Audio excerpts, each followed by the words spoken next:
Welcome back to VOP this morning. President Bola Ahmed Tinubu denounced the recent demonstration organized by the Nigeria Labour Congress, NLC, and cautioned the labor movement that there are other voices in the public sphere. He gave a speech during the Lagos Red Line train commissioning, which connected Abado and Oyimbo. The labor union protested on Tuesday against the state of difficulty in the nation and the federal government's reluctance to carry out the agreement that the unions had struck. During his remark, Tinubu took a strong stance against the Labour Party, stating that even with its widely acknowledged freedom and rights, the union is powerless to oppose a government that has only been in office for 9 months. This comes just after Tinubu declared that in spite of oppositions from people he referred to as smugglers, his policies will not be reversed. In addition, he restated that the notion that the corruption is retelling and declared that the government would eradicate corruption. Tinubu said the current hardship occasioned by the removal of fuel subsidy and the unification of the exchange rates is temporary, begging Nigerians to persevere. But facing the hardship, the labor, and also their protest, he reiterated that NLC is not the only voice of the people and warned the Congress to maintain peace. All right, we do have a video. Let's take a listen to the president making that speech actually at the inauguration, at the commissioning of the Red Line rail in Lagos. And I'm standing before you, clinging to that hope, assuring you my belief that Nigeria will be out of economic problems. We just need to persevere, work hard,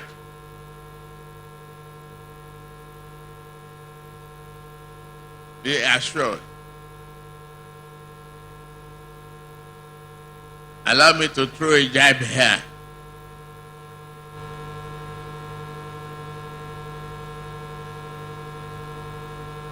The labor union should understand that no matter how much we cling to our freedom and rights, to call for strike within 9 months of an administration is unacceptable. All right, there you have it. In the same breath, talking about perseverance and hard work. Nigerians, we need to persevere and work hard. The president also talks about labor. Speaking against the government, regardless of its the freedom of speech or free rights, speaking against the government in power is unacceptable in 9 months. Oh well, we still have Barrister Darlington Agumo with us in the studio, and we have joining us virtually Nick Agule. Good morning to you, Nick. Well, Nick is a chartered accountant and a very wide portfolio he has there. But on this issue, he is putting on the cap of a public affairs commentator. Well, Nick, good morning. Welcome to the conversation. Good morning, Moses, and good morning to those in the studio with you, and good morning to our viewers globally. All right, great. Now, we understand that in the course of life, a few things germinate or come to life in 9 months. Yam. I just discovered recently, I mean, I'm not a farmer, but I just discovered recently that it takes 9 months for yam, a tuber of yam, to grow from, the seed to a tuber. 9 months. It also takes, I mean, every human knows that ordinarily it takes 9 months from spermatozoa, egg, for conception to take place. Yes, the process of emerging, and then fetus, and then embryo, baby, boom, 9 months. Why then is 9 months of a government in power? Why then is questioning the policies of a government in power in 9 months unacceptable?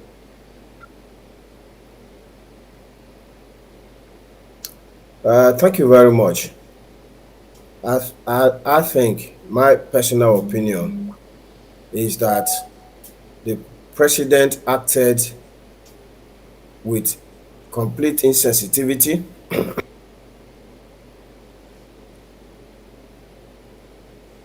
Like every other thing he has done. All right, we've lost your audio there. We've lost your audio, Nick. The last thing we heard was that he acted with complete insensitivity. I do hope we'll be able Can to. you hear me now? Yes, yes, we can. Go ahead, please. Can you hear me? Yes, yes, we can. Go ahead. Okay. So what I was about to say is that the president spoke with insensitivity to the plight of Nigerians. I think the president needs to listen to Labour. One thing that the Labour NSC chairman, Comrade Ajero, said that has got me thinking since I watched him say it on TV is that a loaf of bread now costs more than 1,000 naira. So if a family, say of 6, are buying one loaf of bread per day, only a loaf of bread, they are buying it per day, they are going to spend about 40,000. And 40,000 is more than the minimum wage in Nigeria of 30,000. And let's not forget that that 30,000, not all states have even implemented it. Let us also not forget that there are a lot of Nigerians who don't even have a job to earn a wage. So for these Nigerians, their minimum wage is 0, month in, month out. And a good quantum of these Nigerians are graduates.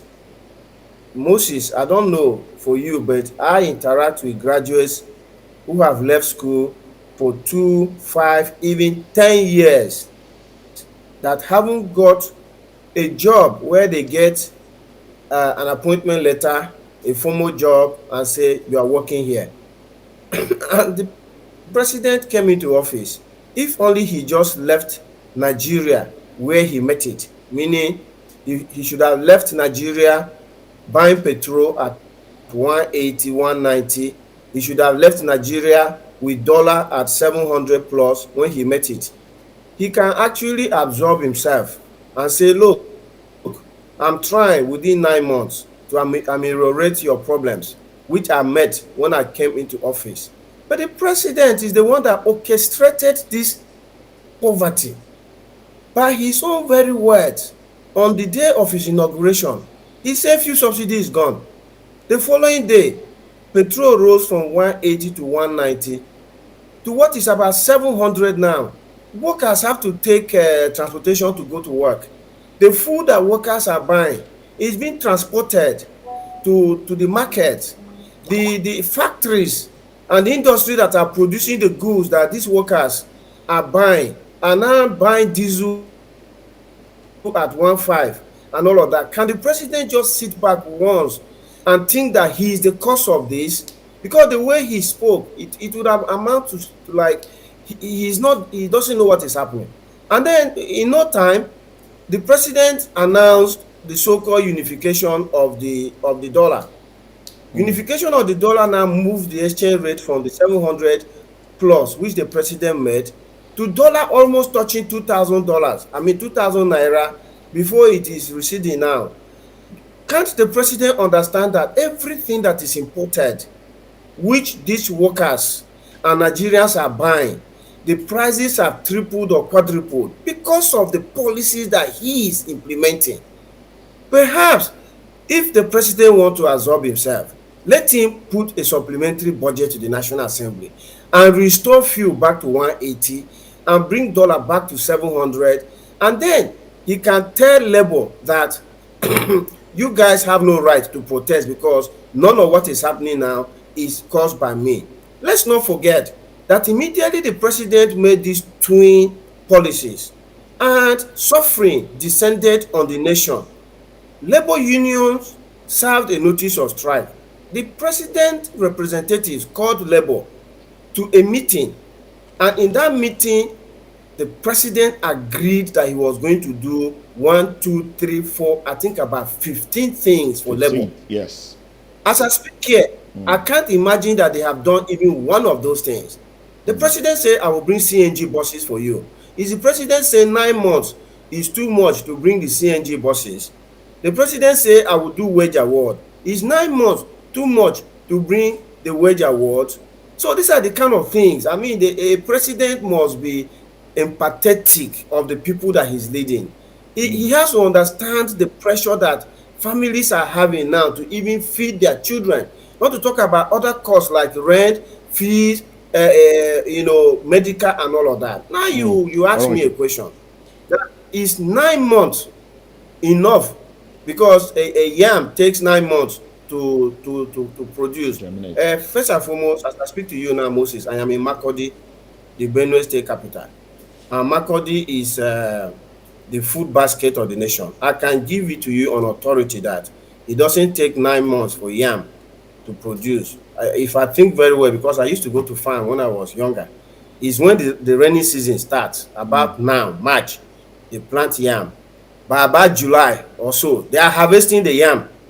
So anybody that say it takes 9 months for yam to produce, they don't know that yam will not do well when it's not rainy season. But let me tell you one thing, Moses. In this Makurdi where I'm sitting here now, a Federal University of Agriculture was set up.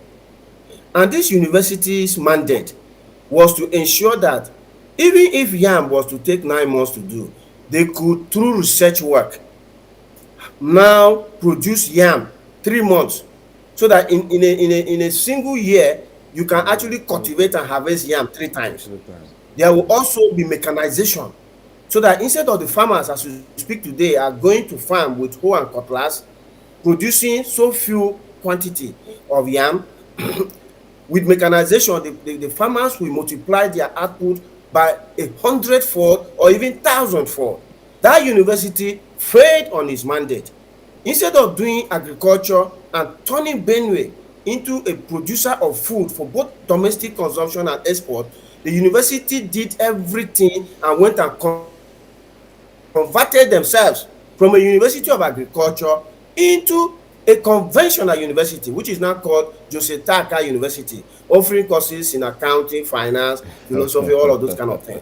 So these are all of the issues that we have in Nigeria, and we expect a president addressing them. My goodness. Interesting revelation there.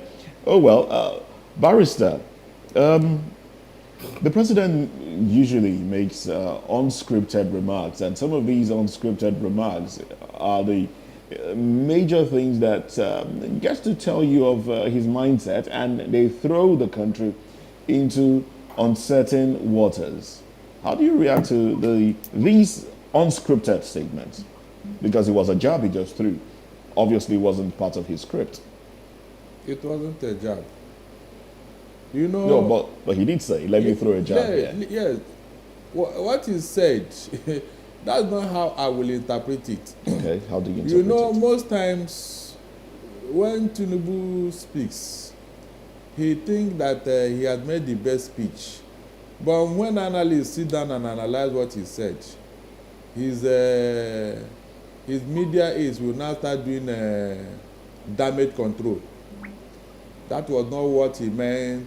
He was quoted out of a contest, this and that. But he has already let the word out. Let nobody believe this idea that I am a new government, the administration is just 9 months. APC have been in government for 8 years and 9 months now. APC. Tinubu told us that he was coming to consolidate what Buhari did in office, that he will continue where Buhari stopped. So let him not come and tell me that his administration, as if you want to separate it. If it is another party that took over from Buhari, I can listen to him. But the man said he will continue from there. So it's a continuity. What excuse is he giving us? He said it with his own mouth. So why does he want anybody to now sympathize with him? When he had come into office and he saw the battered economy and the empty treasury, and he told us he was going to build on it, how should I not sympathize with him? If Tinubu had come and said, look, there will be a paradigm shift because of so and so, we can listen. But he has continued from there. All the policies he put in place without thinking, is he not reversing them?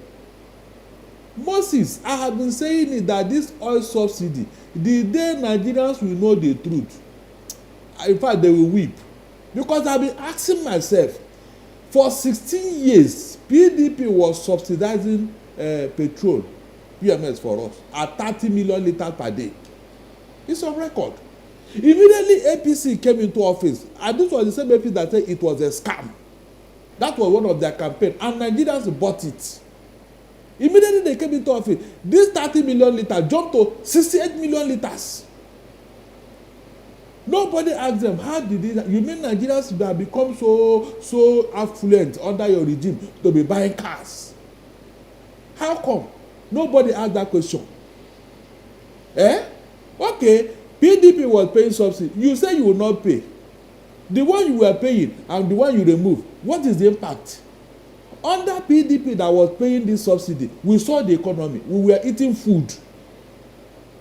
So how come under your regime, whether you are removing it or you are still paying, we didn't know, we didn't see the impact. The fuel we were buying at 87 naira when you came jumped to 700 naira under APC. So what exactly happened? Nobody have explained to Nigeria where this money is going to, how this money escalated to this level. And every time he will tell us he removed subsidy. And the World Bank and IMF have told you that subsidy is back. Moses, they are paying subsidies as of today. If not, you will be buying PMS at 1,000 naira or more per litre. But the president still stands on the fact that subsidy is gone, and but talks like he deserves an applause. Is it really gone? It's not gone. Because they told us this thing is being Even the World Bank did say that the government is paying partial subsidy.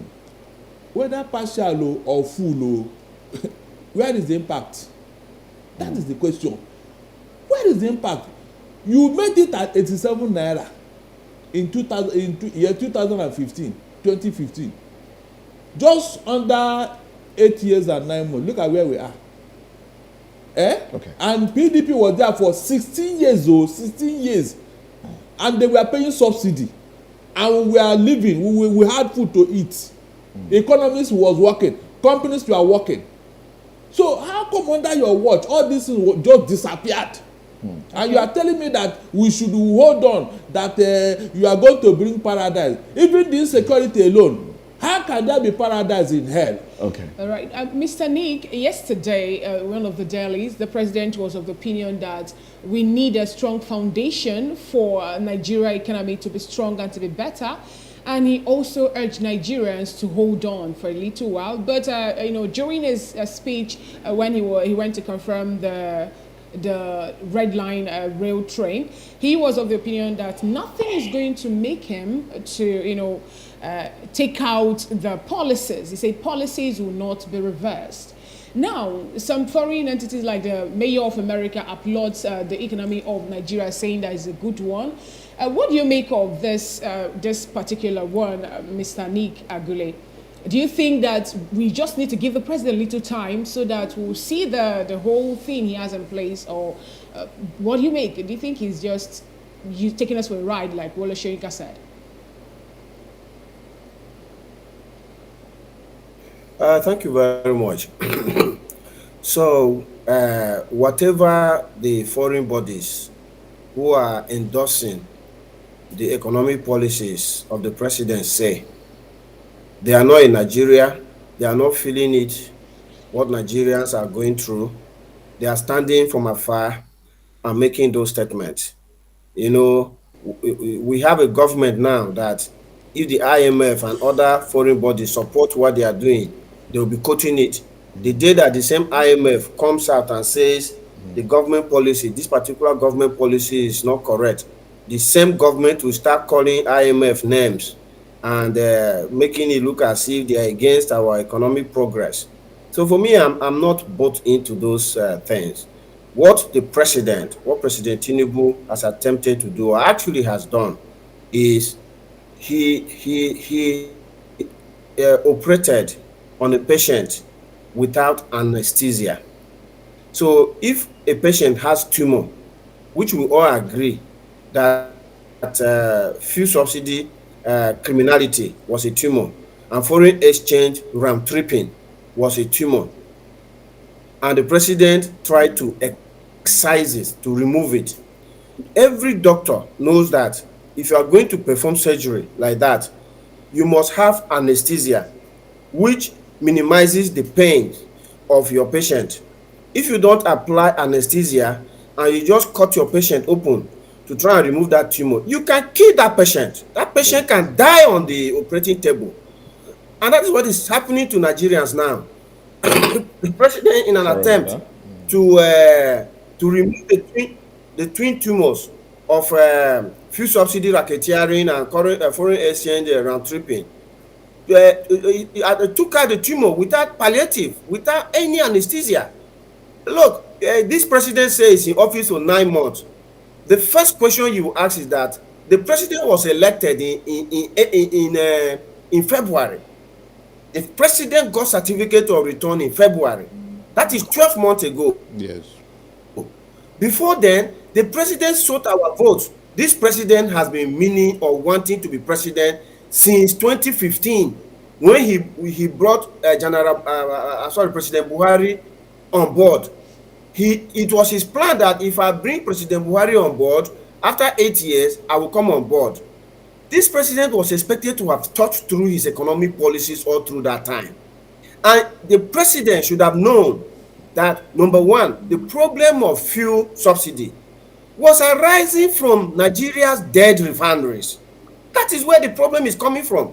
So if the president meant well for Nigeria, he should have gone to deal with the causative factor of fuel subsidy, which is in 9 months, he could get Nigeria refineries up and running. I am a downstream expert. I worked in the downstream business of international oil companies, and I can assure you here, sitting there, anybody who likes can come and contradict me, because I worked for an international oil headquarters in London.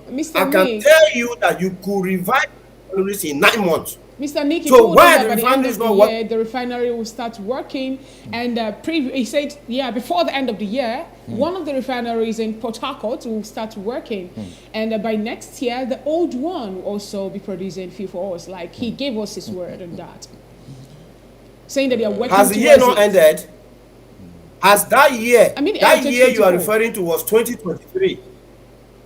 That year has ended. Exactly. And we are in 2024. Has the Port Harcourt refinery produced 1 liter of petrol or any petroleum product? The answer is no. And let us not forget that the Port Harcourt refinery that they are refurbishing is a 60,000 barrel refinery. It's the smallest of Nigeria's refineries, whose capacity is 445,000 barrels. The president knows that these refineries were sold before. If he really wanted a holistic approach in terms of solution, he should have set up a tax team on the first day in office and say, go and brush up the template, the set template of these refineries. And by now, he would have sold these refineries, either on an outright sale or leasing it to global operators. And those ones will come in and they will do the business. NNPC that has not done refineries and allowed them to rot for upwards of 20 years, are those the people we are believing that are going to do the refineries now? So the president is not dealing with the fundamentals. For foreign exchange, the president knows that the foreign exchange crisis is that we are importing, we are not exporting, we are going abroad for school fees, for medical, and even agriculture. We are not doing agriculture. By now, 9 months is more than enough for president to have planted tractors on our farms. We have farmers who have been driven away from their farms, even with the manual labor, because of insecurity. How many farming communities has the president returned to their farms? in 9 months when he came Wonder. to deal with insecurity and return the farmers to. So these things can't happen by magic. You are sitting there, you are not delivering results, and you expect things to change. And if things don't change and Nigerians cry, you are beating them for crying. All right. Now, I was going to ask you this, but I see that you need to clear your throat. So I'll give you some time. Let me come to Barrister Darlington, but I would still like your response to the question I want to ask. Barrister, Yes. this is beginning to look like a fight between individuals, not just government and the people now. It's beginning to look like You mean Tinubu and Ajero? Tinubu and Ajero, Joe Ajero. It's beginning to look like it because the president's aide, Bayo Ononuga, in an interview, one of the television stations in Nigeria, went hard on Joe Ajero, where he talked, there were statements made, and the president saying you're not the only voice of the people. NLC was NLC speaking for? Well, I mean, were they trying to be the voice of the people? Anyway, that's not the question. The question is, does this look like? What does this tell you about what is going on? Is there something else going on between these individuals? One, president of NLC, Comrade Joe Ajero. Two, president of Nigeria, President Bola Tinubu. I don't think Ajero is speaking for himself. He's speaking for NLC. I can't remember any time Joe Ajero went to Aso Rock or anywhere and start making demand for himself. The three agreements they have entered into with the Nigerian government is all about workers and Nigerian people. And government entered into that agreement as the federal government of Nigeria, not as Tinubu. So it is Tinubu that is making it look as if Joe Ajero is speaking for himself or is an opposition. It is Tinubu that is gaslighting him. And he wants him to look like the bad guy. That is it. He's deliberate. That's why he call it a jab. He knows what he's doing. I can't see any LSC president that will go and discuss matters that have to do with workers, and he now put his individual personal interests. Even his members will kick against. It can never happen. Go and check all the meetings they have held, all the demands. It's all about Nigerian workers. Tinubu is aware. He has not even asked himself, why did I renege on all the promises I made? That means, if given the opportunity, Tinubu wouldn't want an LLC. Does he want? Okay, Nigerian people, does he know what it means? If Nigerian people started speaking for themselves, that would be more backshot. All right. But now they have a leader who is not speaking for them. Tinubu want to run him out of. We are pressed for time, so we'd like to. Let me quickly come back to Nika Gule now. Let's get your parting shots because I do understand that we have to let you go in a short while. But also, as you give us your parting shots, how do you react to the concept by some Nigerians that this government is playing a divide and rule tactics?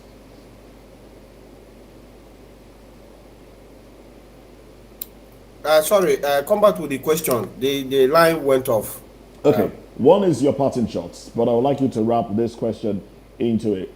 The ideology by some Nigerians that this government is playing divide and rule, especially if you look at its interactions with organized labor. It's there's this allegation that the government is playing divide and rule. How do you react to that? Yes, the government is playing divide and rule. You can hear the president say that NSC is not the only voice in Nigeria. That is definitely setting NSC against other Nigerians. And my parting shot is that, like I said at the beginning, President Tinubu simply needs to understand what Nigerians are going through. So President Tinubu in 9 months has not added a single, well, I don't know, the jobs he said he was going to create in his economic speech. Where are the jobs? The billions he promised MSMEs in his economic speech. Where are the billions? Which of the SMEs have now started producing and getting jobs. So the president is making promises, he's not fulfilling the promises. Time now is for the president to start fulfilling his own side of the back end. All right, thank you very much, Nick Agule, for staying with us. Thank you for your thoughts there. Thank you, and nice day. All right, have a beautiful day. Barrister, now, your parting shots as well, your concluding thoughts, actually. Yes, if Tinubu wants to reinvent himself, the time is now. Because Nigerians allowed Buhari to do what he did, which he has been apologizing up till now. Tinubu may not be that lucky. That is the truth. Is that, let me give him a proverb. When the lizard and the rat are playing in the rain, you and I know what will happen after the rain is over. The lizard will just shake his body and walk away. The rat it will take 2 days for that thing to dry, that water to dry from his body. So Tinubu should not be telling us about promises, policies. We want to see that master strategy he has been talking about. So far, we have not seen any. Even Lagos that he claimed, we all know what, at least we are on ground here, we know the truth. It's all propaganda. If it is true that he did anything, Lagos will not be like this. That is the truth. So all those people who are telling him he was what will you now say about Jakonde? If you think that Tinubu did anything in Lagos, what will you now say about Jakonde, whose legacy is still living up to tomorrow? So those things that they lied to us about, oh yeah, go and implement it now. So far, nothing. His economic teams, last year there was one, this year again there was. That means that either they are not advising him or he's not taking the advice. So we have not seen anything on ground. Let him stop all this sabotage that people are sabotaging the government. People want to bring that. The last time I checked, nobody, all the parties, nobody is disturbing APC. They are the luckiest party because we know what APC did to PDP when they were in opposition. They made things difficult for PDP. Everybody saw it. But nobody is protesting, even PDP. So even the Professor Patutomi is blaming the opposition that they are not leading the protests. That with yes, that they are not leading the protests against the government. So APC have been so lucky. Let them stop blaming anybody. All right, thank you very much, Barrister Darlington Agbo. Thank you for your thoughts. Thank you. When we come back, we'll be talking about today being International Waste Pickers Day. It's a day commemorated the world over. So we'll talk more about this one and the impact of waste pickers in the economy when we come back after this break.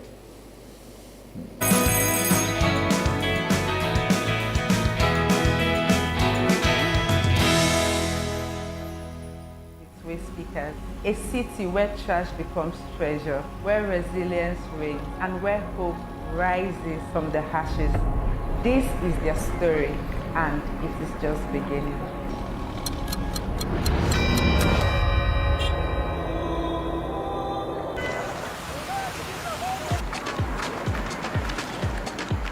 When you look at the ecosystem, we'll be able to identify that there are different players in the value chain. And when you look at bottom up, the waste pickers play a very critical role. When they realized that this waste that was actually a problem for them, that was clogging their drainages and making them ill, could actually be turned into something of value, they really became really prolific waste collectors. Without us, there's no recycling. We are the downstream of waste recycling value chain. The waste pickers are extremely valuable in that value chain because we need to be able to move the material to where it's going to be used. So àwọn waste táwọn mọ́tò yẹn bá dá sílẹ̀, that is what we pick. Kò tíjọ́ tèmi ò kí ń kókè. Let me take this opportunity to say thank you to the heroes of our recycling value chain. Despite these contributions, waste pickers face numerous challenges. Gbogbo ẹ̀ náà téèyàn bá kó gbogbo ẹ̀ ó rí bí ìdọ̀tí, téèyàn bá ń bọ̀ bá ẹlòmíà ní ṣé wèrè lélẹ́yìí ni lóríṣiríṣi bẹ́ẹ̀ yẹn. Ó ní ìpalára nínú ọpọlọ. Waste pickers in Lagos especially have suffered a lot of harassment, intimidation. They call them all kinds of derogatory names. tí wọ́n á kó kéyìí ẹlòmíì ayé á ní ẹ má fara kan wo ẹ má ṣe bẹ́ẹ̀. Sometimes I feel bad. Some people that even pursue us, kakaka, we are running, say we be thief. So we are suffering, I'm telling you. All we need is capital. ID card, yes, money. Can you go to a company and register there? We want to change that narrative. Let people know that you can actually be a waste picker, a waste worker, and it's a good and viable livelihood. How can we put waste out there so that people really know that?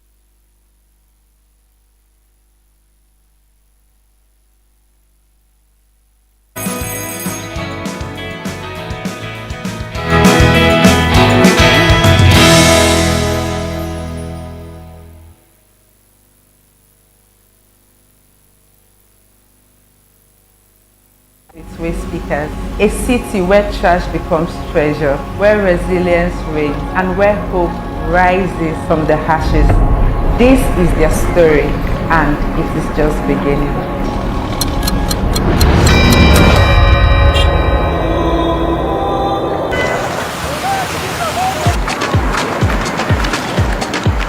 When you look at the ecosystem, we'll be able to identify that there are different players in the value chain. And when you look at bottom up, the waste pickers play a very critical role.